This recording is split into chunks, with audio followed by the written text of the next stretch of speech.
James, the brother of Jesus and leader of the early Jewish Christian church, was a vegetarian. In fact, in ecclesiastical history, Eusebius states that James was even raised by his parents as a vegetarian. Now why would his parents do this unless they were vegetarians and raised their entire family, including Jesus, vegetarian as well? There were many vegetarian sects living at that time, as well as in early Christianity.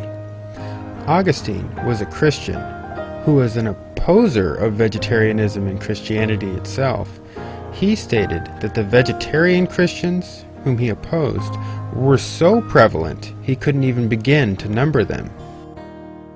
The early Christian community we read about in Acts chapter 4 was known as the Ebionites, which is a Hebrew word for the poor.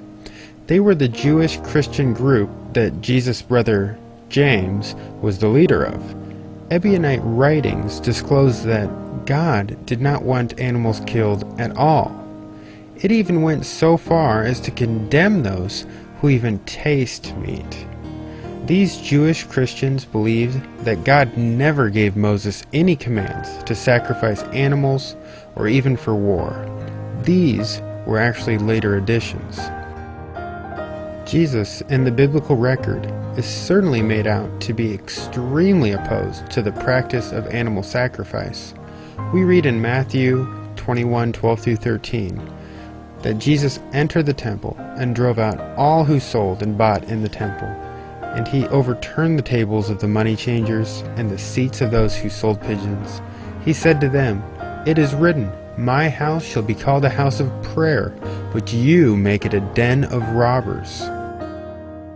Jesus was referencing Jeremiah 7:11, which states, "Has this house, which is called by my name, become a den of robbers in your eyes?"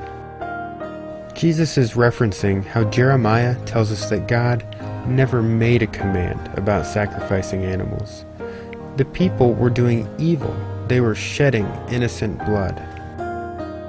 And to think, most people claim that Jesus was only mad that the people were making money off the animals for sacrifice.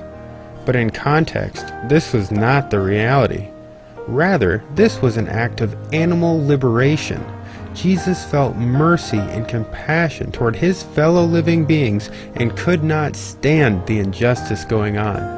This cost Jesus his life.